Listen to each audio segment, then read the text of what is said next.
capítulo 22 de Lucas y vamos a leer del 39 al 53.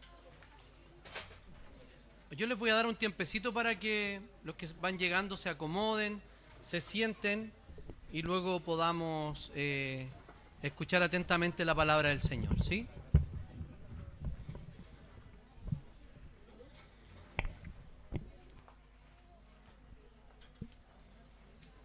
Bien, quiero que miren para la pantalla para que no se pierdan de la lectura.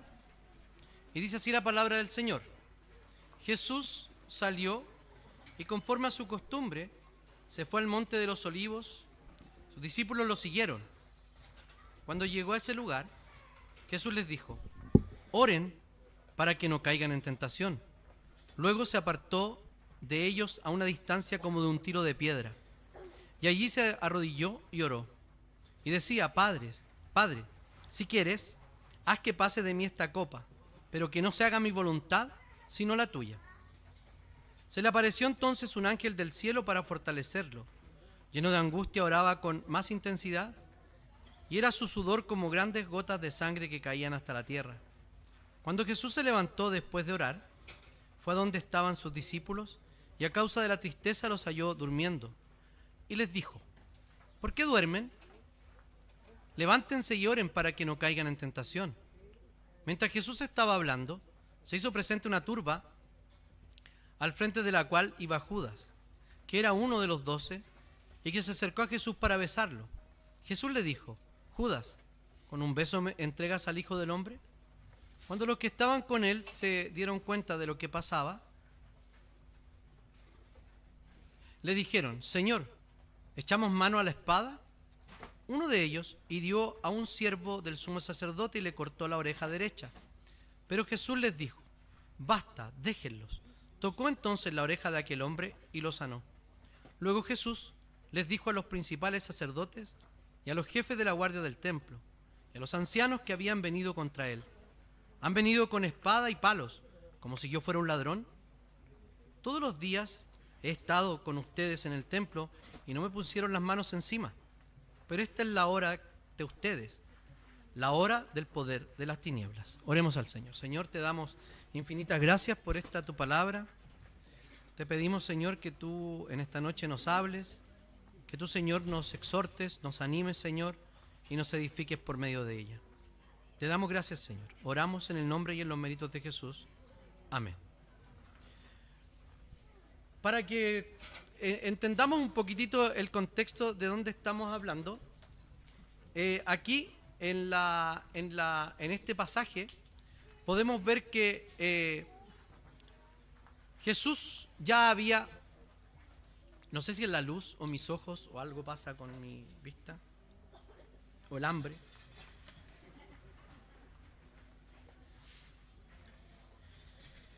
Bien.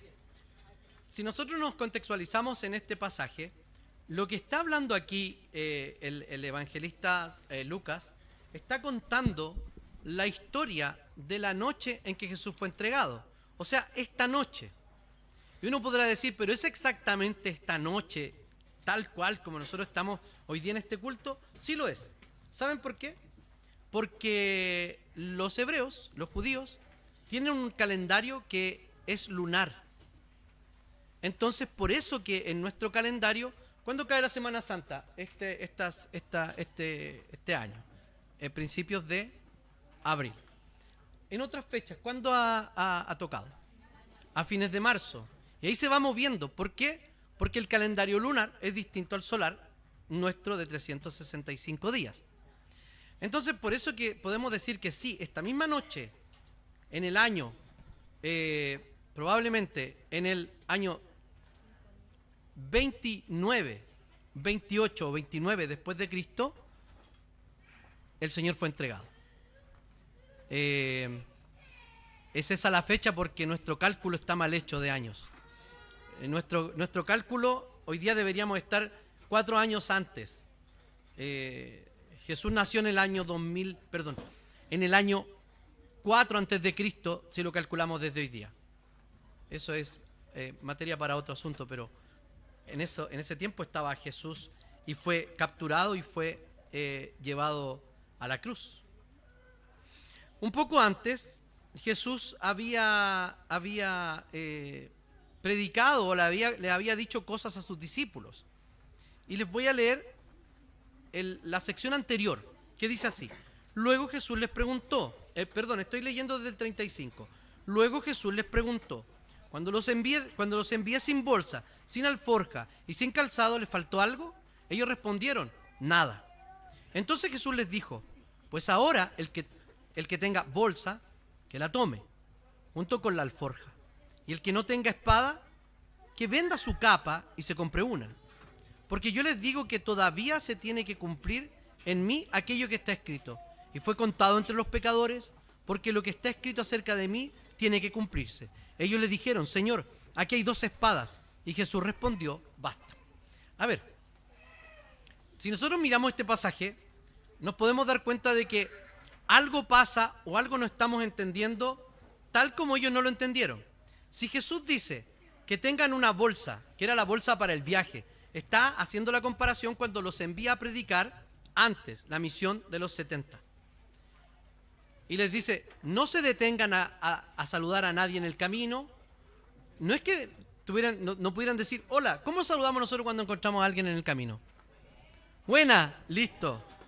No, el saludo para un judío era detenerse, hablar con esa persona, preguntarle de su vida, preguntarle por su familia, de qué tribu era, dónde estaba, dónde vivía. Entonces, si saludaban a cada persona con la que se encontraban en el camino, la misión no se iba a hacer. Por eso Jesús les dice, ¿me pueden dar más agua, por favor? Jesús les dice que no saluden a nadie en el camino. Pero ahora las instrucciones cambian. Ahora las instrucciones cambian. Con uno solo está bien. Las instrucciones cambian. Les está diciendo que si tienen bolsa, que la conserven, si tienen alforja, que la tengan. Y los que no tengan espada, que compren una. Y Jesús les dice, y ellos le dicen, miren, aquí hay 2 espadas, Jesús. Y Jesús les dice, basta. ¿Por qué les dice basta si Jesús les dice, compren espadas? Y luego ellos le dicen que hay 2 espadas y le dice, basta. Algo no entendieron ellos. En los otros evangelios nos damos cuenta de que, y en este evangelio también nos damos cuenta de que Jesús prohíbe que le peguen a uno de los oficiales del sumo sacerdote. Ya vamos a llegar ahí. Entonces hay 3 llamados de Jesús en esta noche y en este pasaje que acabamos de leer. El primer llamado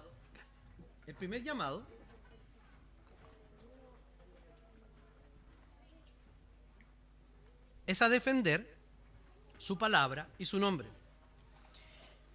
Este jueves que estamos viviendo ahora, Jesús había cenado con sus discípulos, sabiendo que esta iba a ser la última cena que participaría con ellos.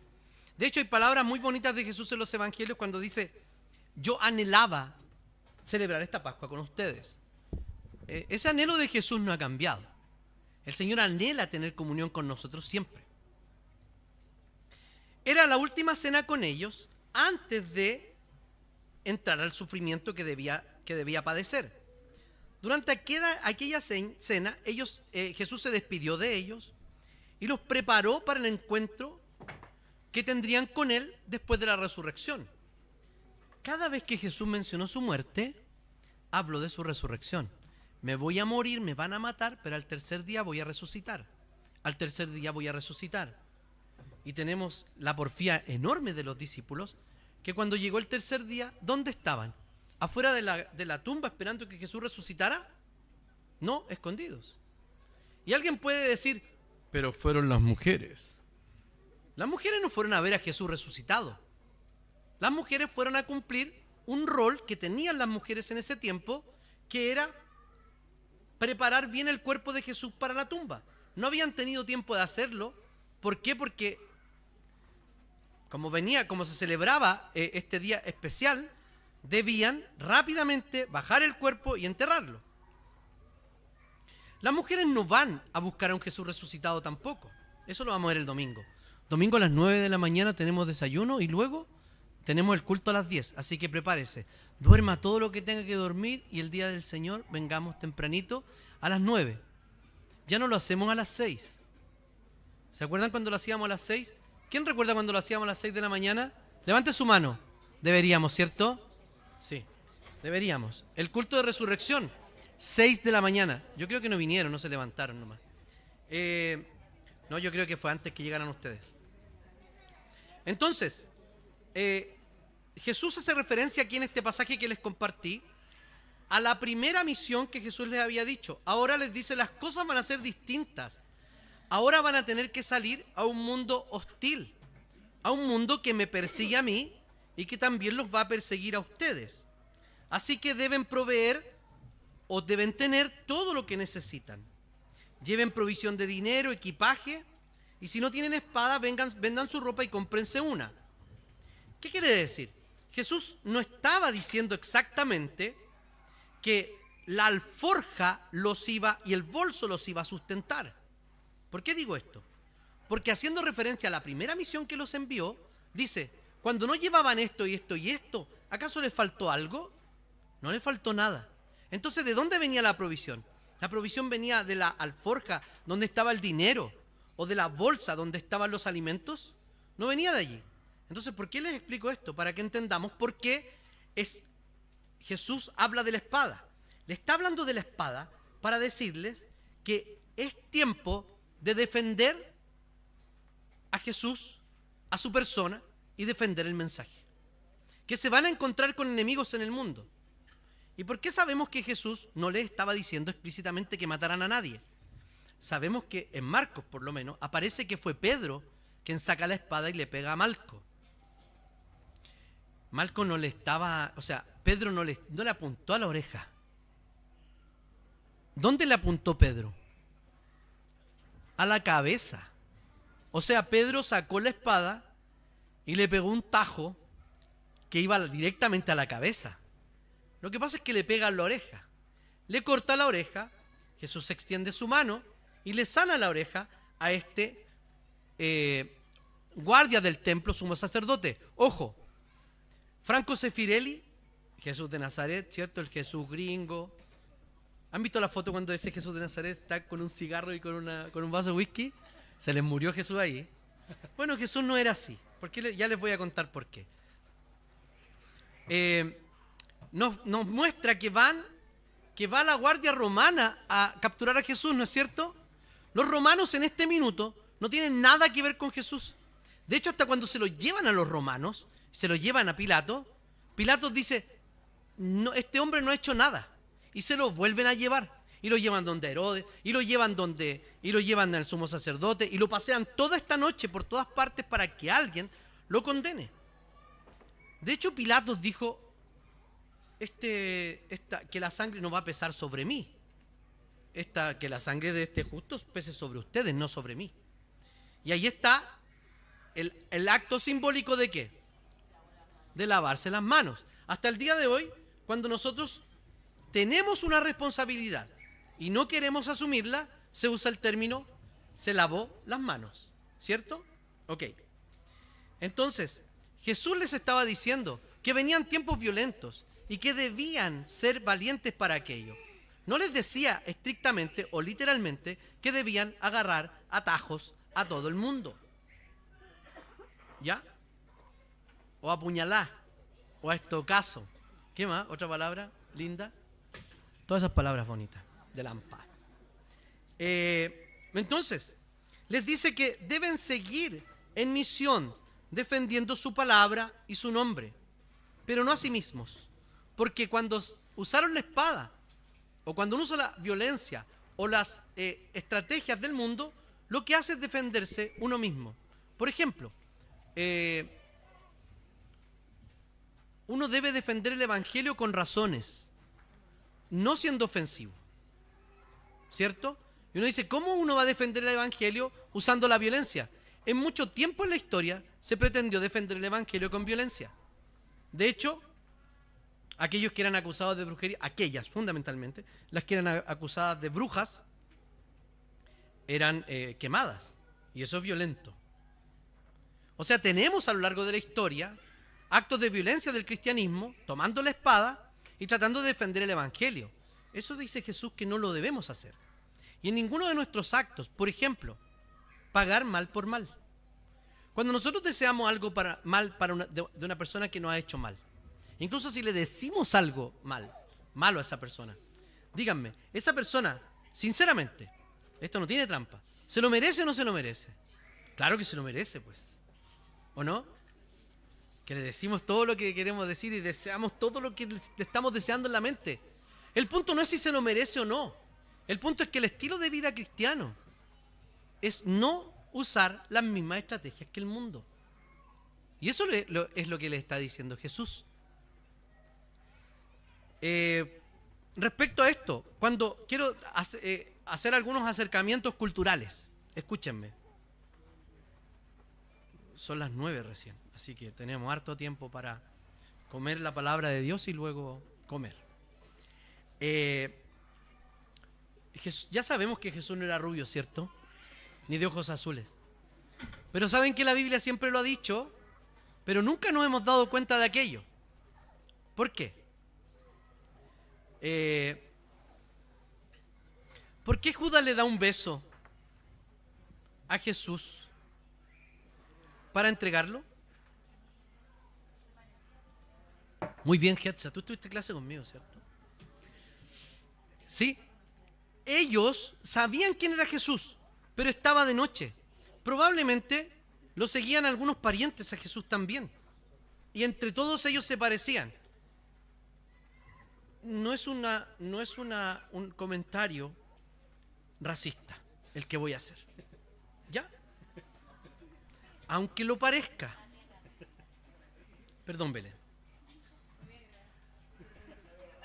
Nuestros queridísimos hermanos y amigos peruanos, tienen cara de peruano, ¿no? Sí.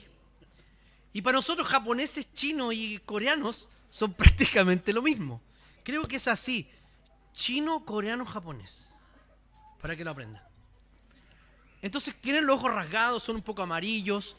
Y para nosotros son todos iguales, ¿o no? Y de hecho lo decimos. No, esos coreanos, da lo mismo. Son lo mismo. Solamente los coreanos... Tú eres racista.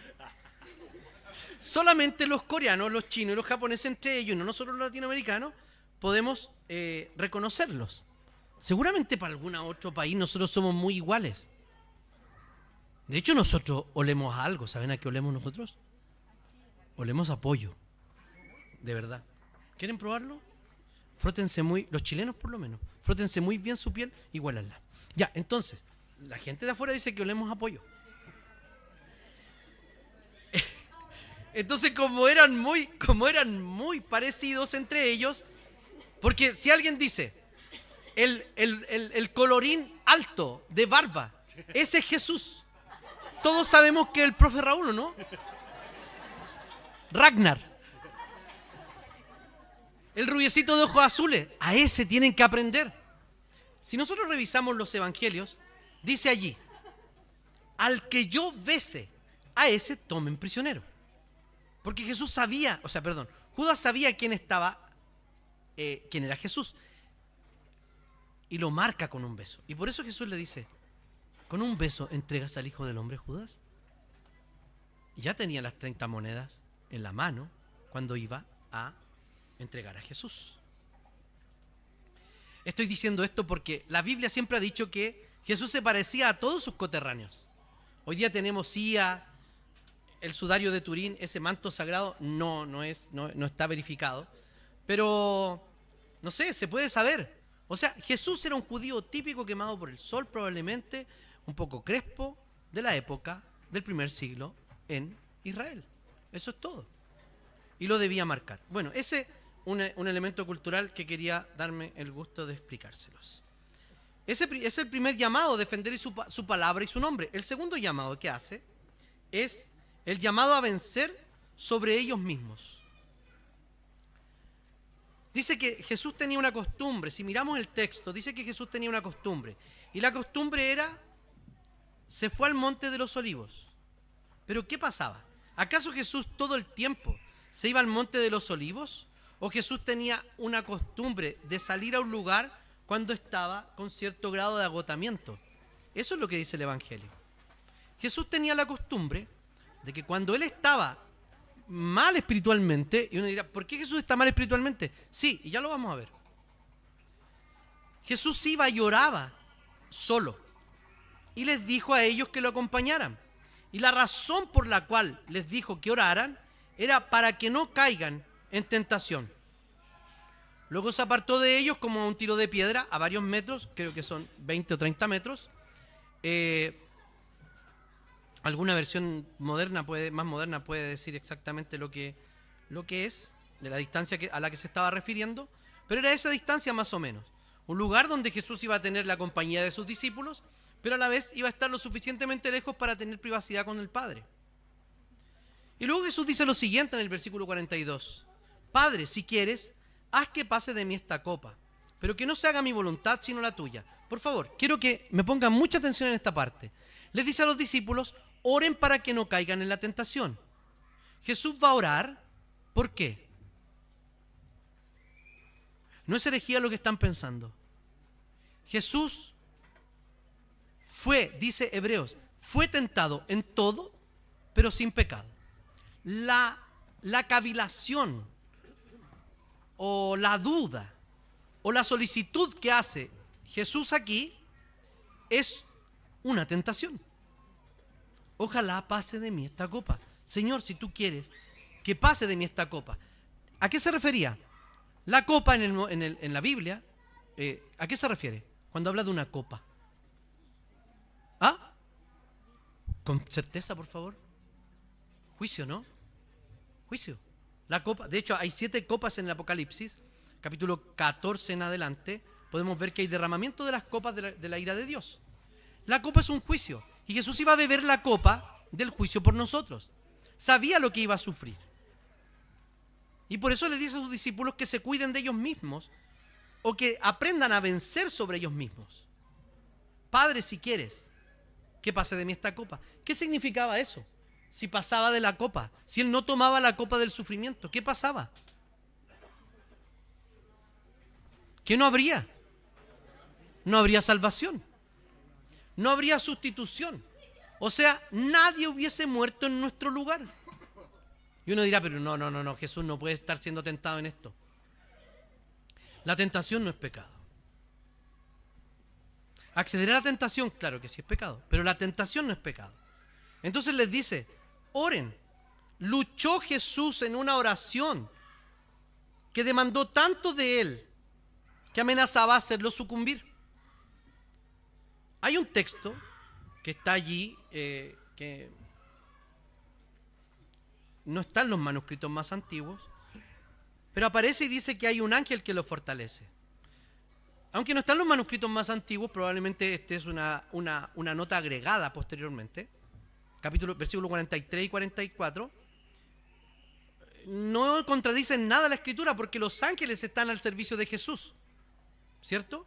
Siempre están al servicio de Jesús y al servicio del pueblo de Dios. Entonces, él tuvo el auxilio divino que está disponible para todos nosotros. Cuando Jesús estaba allí, no era que simplemente él iba a entregar su vida. Total, al tercer día voy a resucitar. Jesús sabía lo que se estaba enfrentando.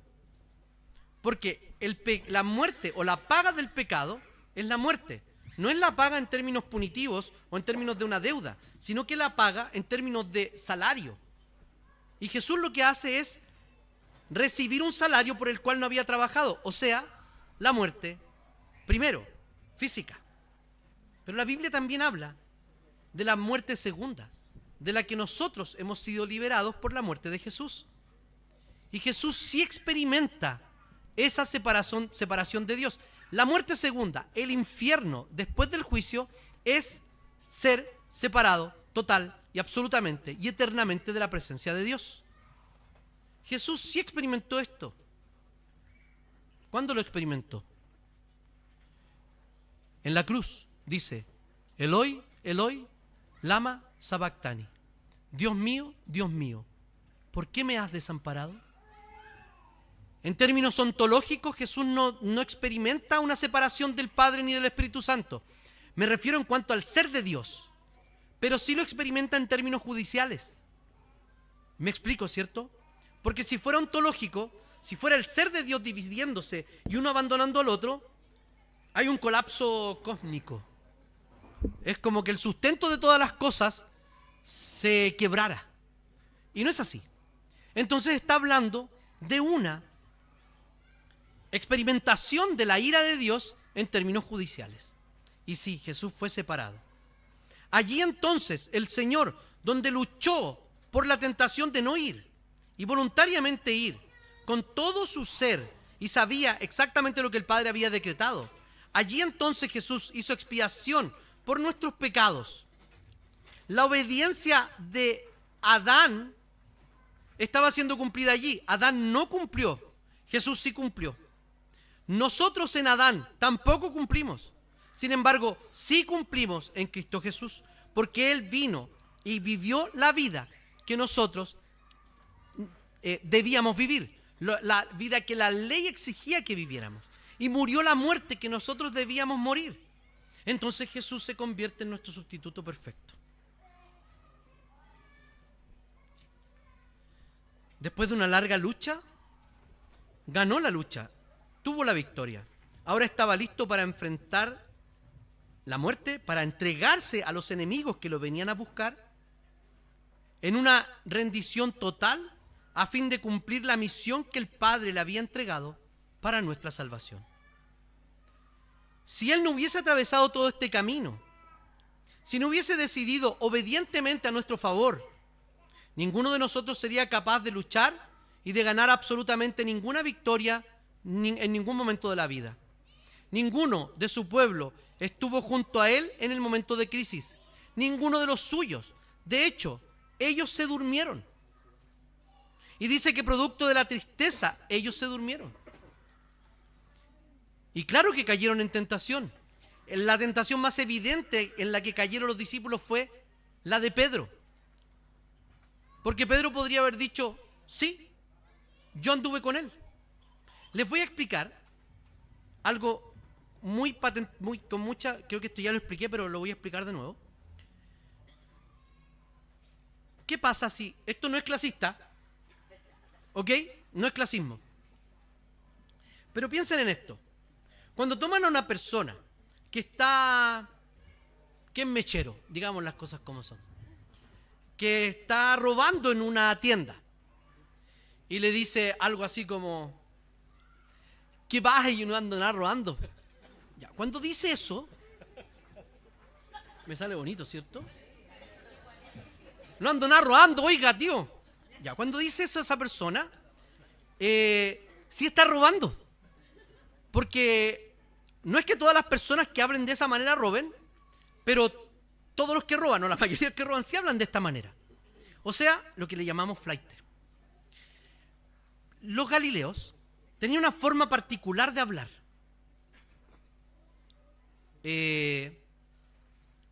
Si fuera así, que si fuera como nosotros, lo que les estoy diciendo, ustedes saben que cuando uno habla así como trajo,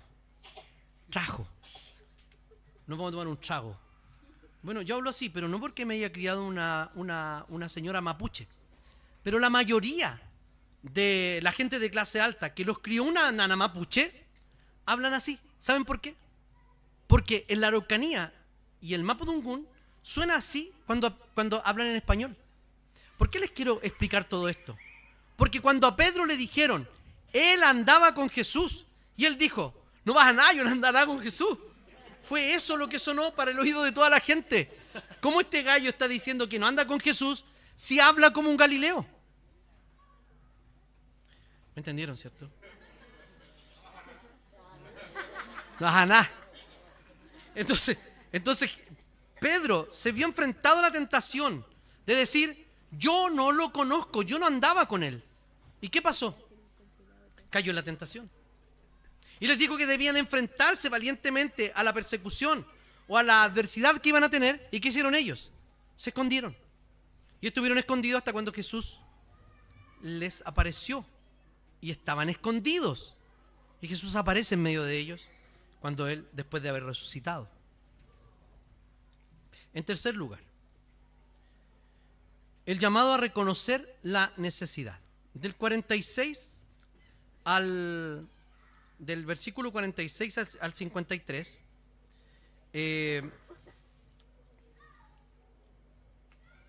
Jesús dice que se entrega voluntariamente por ellos. O más bien dicho, se entrega vulnerablemente por ellos. No se resiste, se entrega. ¿Y qué hace? Permite que Judas lo marque. Judas lo marca con un beso. No se resiste. De hecho, podría haber dejado que Malco se desangrara por la oreja. Y sin embargo, Jesús tocó la oreja y lo sanó. Jesús se entrega voluntariamente. La humildad de Jesús al entregarse a sufrir nos llama a reconocer nuestra propia vulnerabilidad y que no podemos vivir la vida solos. Esta cena comunitaria no tiene absolutamente ningún valor si nosotros no aprendemos a vivir de lunes a sábado en comunidad. Mira a la persona que está a su lado. Más allá porque está al lado de un familiar, seguramente. Usted sabe si esa persona, los esfuerzos que hizo, si tenía el dinero suficiente para traer algo para compartir. ¿Sabe si esa persona estuvo triste durante esta semana? ¿Sabe si esa persona tiene cualquier tipo de necesidad? Emocional, espiritual, física. ¿Si estuvo enfermo? ¿Cuántos llamaron a los que faltaron el domingo? ¿Cuántos le dijeron a los que faltaron el domingo? Miéntanles. Los echamos de menos. ¿Quién hizo eso? ¿Quién hizo eso esta semana? Esto es una trivialidad. Un comer o adelantarnos a comer nuestra propia cena si no sabemos la necesidad que tiene el otro. Si Jesús es vulnerable y tuvo necesidad en ese minuto, podemos aparentar fortaleza a nosotros, pero no conocemos el corazón del hermano que tenemos al lado. ¿Cómo podemos solucionar esto? Bueno, reconociendo primero nuestra propia vulnerabilidad frente al pecado, la tentación, las pruebas de la vida, etc. Y ponerse en el lugar del otro y decir, o preguntarse si alguien estará viviendo algo como yo o peor que yo. Todos deberíamos visitar por lo menos una vez al mes la urgencia del Sotero del Río. Cuando alguien va a la urgencia del Sotero del Río, se da cuenta lo miserable de mi herida, lo miserable de mi enfermedad, ¿o no? El Tomás se cortó el 1 de enero.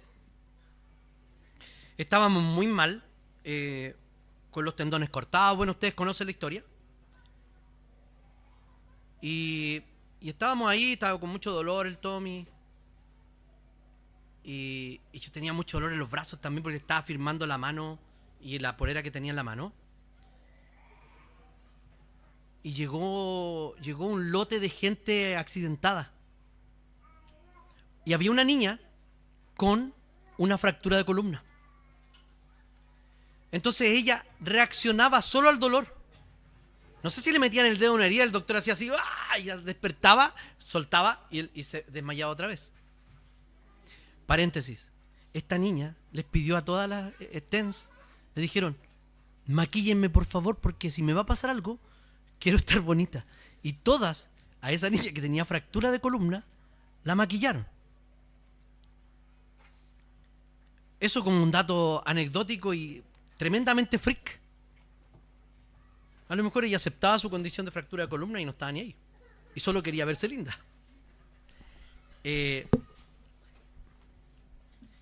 Nos dimos cuenta de que no era el peor que estaba en ese lugar.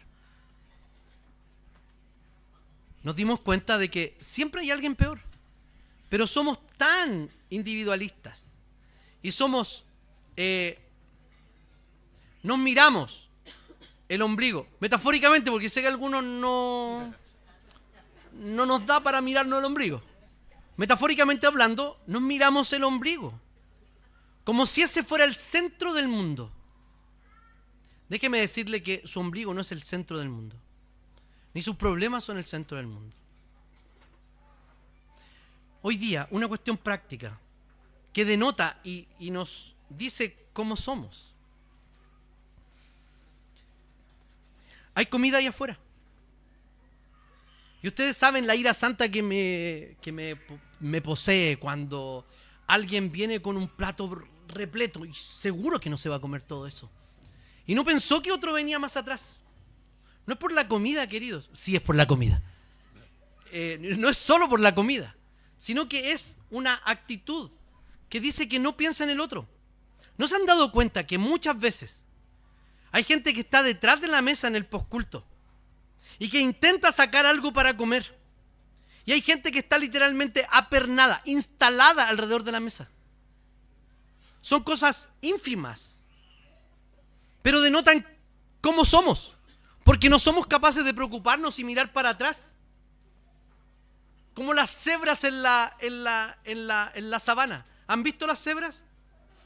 Cuando toman agua, están todas así con las ancas paradas y no dejan pasar a nadie. No seamos unas cebras. Veamos quién viene atrás. Por eso les digo, no es por la comida, es porque seguramente en el resto de las áreas de mi vida soy una cebra que toma agua sola y no me importa quién está esperando tomar agua después que yo. Jesús, con su humildad, corrigió a sus discípulos, sanó al soldado y se entregó por nosotros. Si Jesús fue capaz de entregarse por nosotros, ¿por qué nosotros no somos capaces de entregarnos por nuestros hermanos, por el bien de otros? Eso es vivir el Evangelio. No es venir todos los domingos a la iglesia, pero sí hay que venir todos los domingos a la iglesia. Y temprano. A la hora que se cita el día del Señor, en esta iglesia comienza, aunque comienza estrictamente en la puesta del sol del sábado, aquí comienzan las actividades del día del Señor a las 9 de la mañana, no a las 11:30. Prepárese, levántese, entréguese también por otro. Por hacerse indefenso entonces, no ganó el derecho de ir en defensa de su nombre. Podemos defender su nombre y su palabra. Solo podemos buscar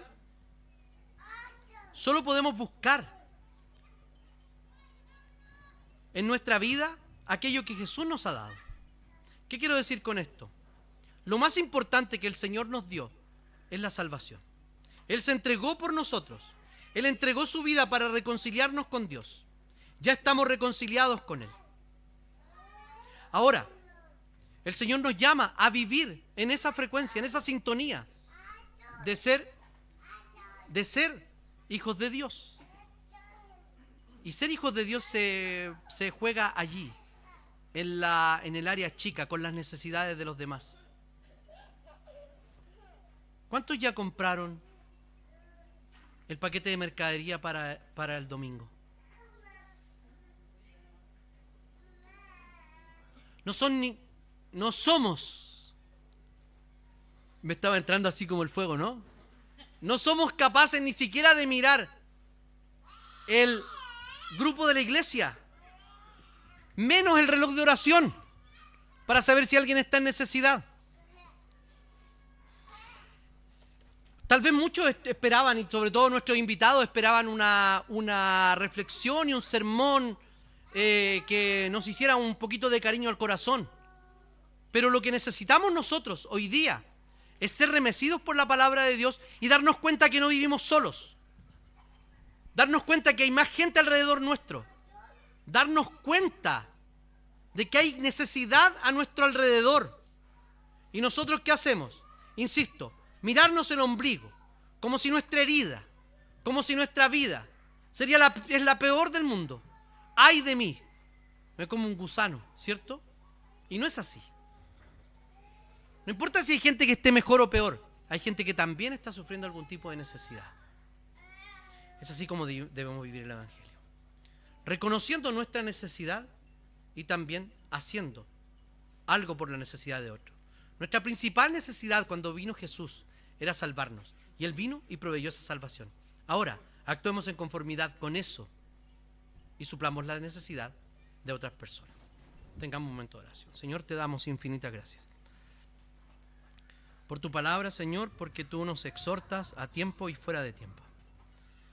Te pedimos perdón, Señor, porque hemos vivido de manera egoísta constantemente, creyendo, Señor, que nuestros problemas, que nuestra vida, que todo lo que vivimos, Señor, es tan terrible y tan importante.